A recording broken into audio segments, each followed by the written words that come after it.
నేను ఈ లెక్క నా కోసం చేయలే, నా పదవి కోసం చేయలే, నా నాయకుడు ఇచ్చిన మాట నిలబెడితేనే నేను క్రమశిక్షణ కలిగిన కాంగ్రెస్ కార్యకర్తను అవుతా. నేను క్రమశిక్షణ కలిగిన ముఖ్యమంత్రిగా ఈరోజు బాధ్యత తీసుకున్నా. ముఖ్యమంత్రిగా ఈరోజు కులగణన చేసిన అంటే ఏ త్యాగానికైనా సిద్ధమయ్యే ఈరోజు ఈ లెక్కలు పక్కాగా తేల్చిన ఈ లెక్కలలో తప్పు తేల్చాలంటే 5% లోపల మా వాళ్ళని ఎందుకు చూపిస్తా, 50% పైగా బీసీలను ఎందుకు చూపిస్తానయా?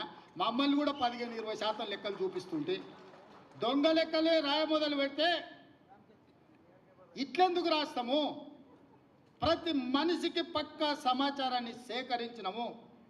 నాయకుడు ఇచ్చిన మాటని నిలబెట్టడమే మా ధర్మం అనుకున్నాము. అందుకే పార్టీ విధానాలను, సిద్ధాంతాలను, నాయకుడి ఆదేశాలను పాటించిన కాబట్టే ఈరోజు ఇక్కడికి రాగలిగిన. ఇక్కడున్న మిత్రులకు నేను ఒకటే మాట చెప్తున్నా. మంత్రివర్గ ఉపసంఘానికి అధ్యక్షుడిగా ఉన్నది ఉత్తమ్ కుమార్ రెడ్డి గారు. వాళ్ళు దేశ్ముఖ్ల కుటుంబం, 1000 ఎకరాల భూములు ఉన్నోళ్ళు.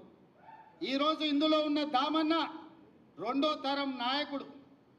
మేమందరం కూడా నాయకుడిచ్చిన మాటకు కట్టుబడి మొదటి సంవత్సరంలోనే ఇది చేసినాం. ఏ రాష్ట్రంలో అయినా ఎవరైనా చేసిందా మీరు ఆలోచన చేయండి సోదరులారా. ఇవాళ మా చిత్తశుద్ధిని కాంగ్రెస్ పార్టీ నిర్ణయాన్ని తప్పుదోవ పట్టించి బలహీన వర్గాలకు శాశ్వతంగా అన్యాయం చేయాలని ఆలోచన చేస్తున్నారు. కొన్ని సంఘాలు వచ్చినాయి, కొంతమంది విజ్ఞప్తి చేసిండ్రు, అన్న దీంట్లో ఇంకా కొంచెం సరిదిద్దండి, దీంట్లో కొంత సమాచారాన్ని మనం నిజంగా చేయాలనుకున్నాం. కాబట్టి 2వ విడత కూడా జనజీవన స్రవంతిలో కలవని వాళ్ళకు కూడా జనజీవన స్రవంతిలో కలవడానికి 2వ విడత కూడా మళ్ళీ అవకాశం ఇచ్చినాము. ఇది మా ప్రభుత్వం యొక్క చిత్తశుద్ధి. మీడియా మిత్రులు, బలహీన వర్గాల సంఘాలు, మా సోదరులు అర్థం చేసుకోవాలి. ఈరోజు దీన్ని తప్పుపడితే శాశ్వతంగా మీరు నష్టపోతారు. మిమ్మల్ని నష్టపరచాలి అని ఒక పక్కన మోడీ, ఇంకొక పక్కన కేడీ ఇద్దరు ప్రయత్నం చేస్తున్నారు. ఈ లెక్క పక్కాగా తేలితే రేపు ఢిల్లీలో రాహుల్ గాంధీ గారు ఈ లెక్క మొన్ననే పార్లమెంట్లో బడ్జెట్ సమావేశాల సందర్భంగా నరేంద్ర మోడీని రాహుల్ గాంధీ గారు నిలదీశాడు. మా ప్రభుత్వం తెలంగాణ రాష్ట్రంలో బీసీ కులగణన చేసింది, దేశ జనాభా మొత్తాన్ని అన్ని జాతుల లెక్క తేల్చింది మోడీ, దేశం మొత్తం నువ్వెందుకు చేయమని మోడీని నిలదీసిండు. కాబట్టి బీజేపీలు భయపడి ఈరోజు కుట్ర చేసి మోడీ మెడలు వంచుతాడు రాహుల్ గాంధీ అనే భయానికి ఈ లెక్కను తప్పుల తడకగా చూపించి కోల్డ్ స్టోరేజ్లో పెట్టాలని వాళ్ళు ప్రయత్నం చేస్తారు. ఈ లెక్క తేలితే తమ సంగతి అసలు బండారం బయటపడుతుందని చంద్రశేఖరరావు గారు దీన్ని ఇంకొక పక్కన అదే చేస్తారు. వీళ్ళిద్దరు ఒకే రకంగా ఆలోచన చేస్తారు. ఈడున్న వేదిక మీద ఉన్న మిత్రులకు, కింద ఉన్న వాళ్ళకు ఒక విషయం చెప్పాలి. మోడీ గారు నేను బీసీని అంటాడు.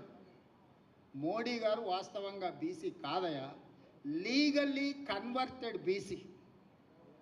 నేను చాలా జాగ్రత్తగా ఈ పదం వాడుతున్నా, లీగల్లీ కన్వర్టెడ్ బీసీ.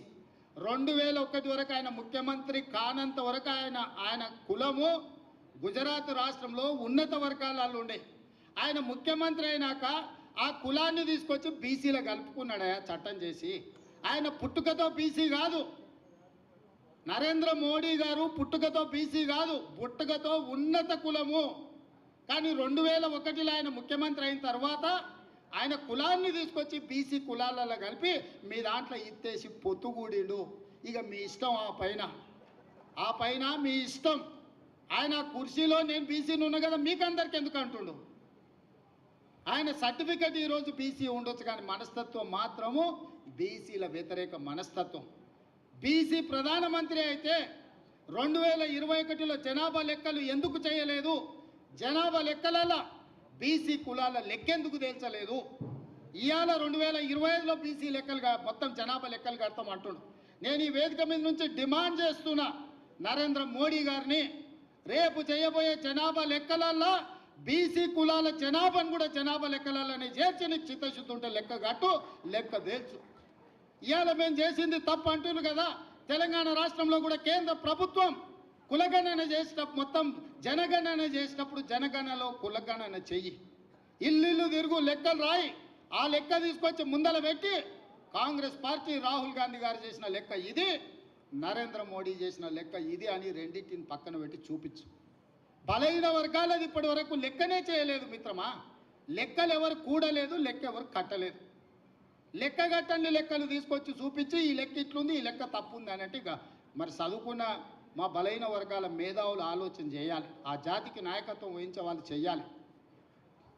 మమ్మల్ని ఈరోజు తప్పు పడితే ఈ తప్పు మాకు కాదు మీకే నష్టం. ఈ లెక్కలు పక్కాగా తేల్చినాం.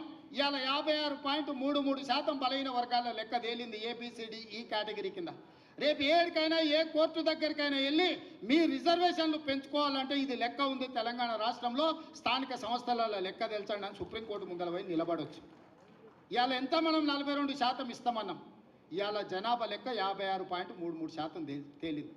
పక్కా లెక్క తీసుకెళ్ళి సుప్రీంకోర్టు ముందర పెడితే కోర్టు కూడా ఈరోజు అభ్యంతరం పెట్టడానికి లేదు. ఇవాళ చట్టాన్ని సవరించాల్సిన ఒత్తిడి కేంద్ర ప్రభుత్వం మీద ఉంటుంది. అదేవిధంగా వర్గీకరణ గురించి మా పెద్దలు దామానే చెప్తాడు. చాలా ఏళ్ళ నుంచి పిల్లలు ప్రాణాలు పోయినాయి, చాలా ఏళ్ళ నుంచి వాళ్ళు జీవితంలో ఇది తప్ప ఇంకో ఆశయం లేకుండా వేలాది లక్షలాది మంది పిల్లలు కొట్లాడి దానికి శాశ్వత పరిష్కారం చూపించాలని దానికి కూడా ఉత్తమ్ కుమార్ రెడ్డి గారి నేతృత్వంలోనే మాదిగ ఉపకులాల ఎస్సీ కేటగరైజేషన్ విషయంలో కూడా నిర్ణయం తీసుకోవాలనుకున్నాడు. పెద్దలు మోత్పల్లి నరసింహులు గారు ఉన్నారు. నాకు తెలిసి పెళ్లి కాకముందే ఆయన యూనివర్సిటీ నుంచి ఎమ్మెల్యే అయ్యాడు నాకు తెలిసి. ఆ రోజు నుంచి ఈ రోజు వరకు ఈ సమస్యను ఏదో పరిష్కారం చూపించాలని చాలా ఏళ్ళ నుంచి చేస్తుండే. ఇవాళ శాశ్వత